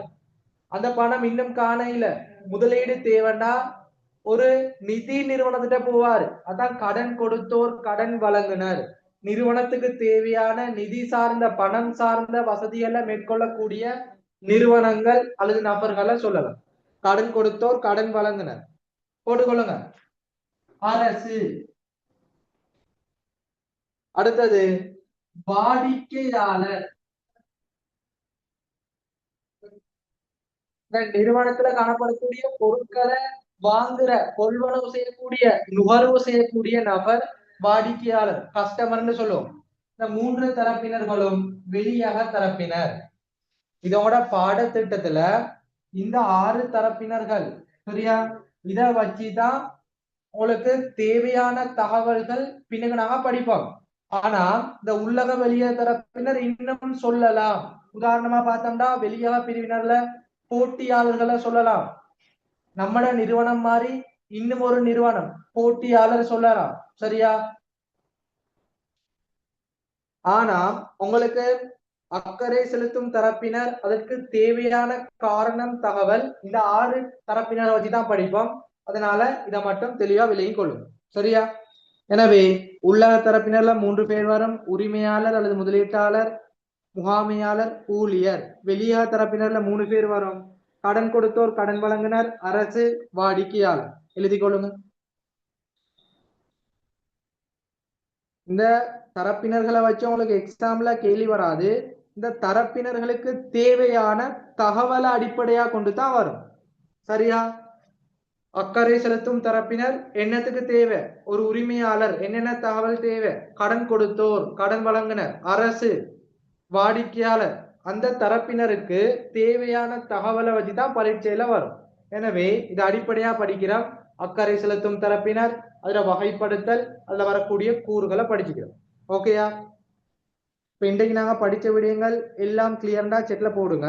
இன்ஷால்லா நாங்க அடுத்த கிளாஸ்ல இருந்து இந்த அக்கறை செலுத்தும் தரப்பினருக்கு தேவையான காரணம், தகவல்ல இருந்து படிச்சுட்டு போகும். இந்த அக்கறை செலுத்தும் தரப்பினருக்கு தேவையான காரணம் நீங்க படிச்சுக்கலாம். முதலாவது உரிமையாளர். முதலீட்டுக்கேற்ப திருப்திகரமான அனுகூலம் கிடைக்கப்பெறுகின்றதா? மேலும் முதலீடு செய்ய வேண்டுமா? இரண்டாவது வாடிக்கையாளர். பொருட்கள் சேவைகள் தரமான காணப்படுதா? குறைந்த விலையில விநியோகம் செய்யப்படுதா? பொறுப்பு உத்தரவாதத்தை நிறைவேற்றக்கூடிய சிறந்த சூழல் காணப்படுதா? இப்படி படிச்சுக்கலாம். சரியா? இது உங்களுக்கு நோட்ஸ்ல உள்ள கைட்ல உள்ள விடயம், உங்களோட பாடத்திட்டத்துல உள்ள விடயம். இதை நான் உங்களுக்கு சுருக்கி எக்ஸாம் படிவுல பாயிண்ட்ஸ் வடிவுல சொல்லி தருவேன். முதலாவது நோட்ஸ் எல்லாத்தையும் நாங்க படிச்சுட்டு உங்களுக்கு பார்ட் ஒன் பேப்பர்ல வந்தா எப்படி இனம் காண்றது அந்த கீ பாயிண்ட்ஸையும் தெளிவா சொல்லி தருவேன். இப்ப அடுத்த கிளாஸ்ல இருந்து அக்கறை செலுத்தும் தரப்பினரும் தகவலும் ஆரம்பிக்கப்படும். சரியா? இப்ப நாங்க குயிக்கா இன்னும் 2-3 வகுப்புகள்ல இந்த முதலாவது பாடத்தை குயிக்கா முடிச்சுட்டு நாங்க கொஸ்டின் பாஸ்ட் பேப்பர் முதல் பேப்பருக்கு போகலாம். சரியா? எனவே இன்னைக்கு 2028 முதலாவது வகுப்பு இன்ட்ரடக்ஷன் கிளாஸ் முடிச்சுட்டு நாங்க முதலாவது தேர்ச்சிக்கு வந்துக்கிறோம். இதுல நாங்க ஒரு சில விடயங்கள் படிச்சுக்கிறோம், முக்கியமான விடயங்களும் சொல்லி தந்துக்கிறேன். எனவே யூடியூப் ஊடாக படிக்கக்கூடிய சகல இலங்கையில காணப்படக்கூடிய 2028 மாணவர்கள், அதே போல ஜூம்ல படிக்கக்கூடிய இந்த கிளாஸ்ல ஜாயின் பண்ணக்கூடிய மாணவர்கள் எல்லாரும் தெளிவான முறையில படிச்சு கொள்ளணும். உங்களோட யூடியூப்ல கமெண்ட்ஸ்ல போட்டுக்கொள்ளுங்க, பாடங்கள் கிளியரா தெளிவாண்டு. அடுத்தது நீ படிச்ச விஷயங்கள் உங்களுக்கு கிளியரா செட்ல போடுங்க.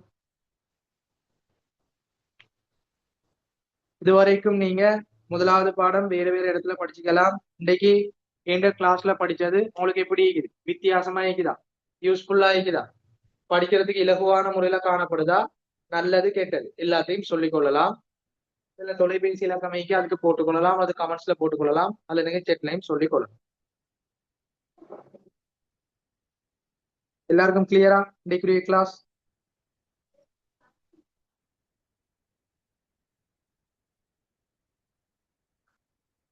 சரியா? அப்ப இதோட நாங்க முடிச்சு கொள்ளுவோம்.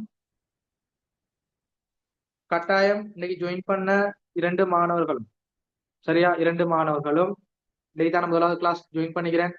இதுக்கு நான் கிளாஸ் தொடர்பான அட்வர்டைஸ்மெண்ட் ஒன்றும் போட இல்லை. இதுக்கு பிறகு தான் நான் சால விடயங்களும் போடுவேன். அப்ப என்கிட்ட ஜாயின் பண்ண 2 மாணவர்களும் இந்த முதலாவது கிளாஸ்க்கான அவங்களோட கருத்துக்களை வாட்ஸ்அப் நம்பருக்கு கட்டாயம் போடும். சரியா? அடுத்தது மிக முக்கியமானது, இந்த 2028 உங்களோட நண்பர்கள் காணப்படுவாங்க. அவங்களுக்கு கட்டாயம் இந்த யூடியூப் ரெக்கார்டிங்கை ஷேர் பண்ணிக்கொள்ளுங்க. அடுத்த நண்பர்களுக்கு தெரியப்படுத்திக் கொள்ளுங்க. இந்த கிளாஸ் உங்களுக்கு யூஸ்ஃபுல்லா இருந்தா, இதுல படிச்சவங்களுக்கு ஃபைனல் எக்ஸாம்ல எடுக்கக்கூடிய நம்பிக்கை இருந்தா கிளாஸ்ல ஜாயின் பண்ணி படிக்கட்டும். எல்லாருக்கும் சொல்லிக் கொள்ளும். சரியா? இப்ப 2028க்கு theory class, seminar, revision, paper class சகல விடயங்களும் உங்களோட இறுதி பரீட்சை வரைக்கும் நடைபெறும். இன்ஷா அல்லாஹ் நாங்க அடுத்த கிளாஸ்ல சந்திப்போம். தேங்க்யூ, ஜிசாக்கல்லா ஹைரா. உங்களோட ரெக்கார்டிங் குரூப்ல போடுவேன். அடுத்த யூடியூப்லயும் பார்த்து எல்லாரும் படிச்சு கொள்ளுங்க. தேங்க்யூ, ஜிசாக்கல்லா ஹைரா.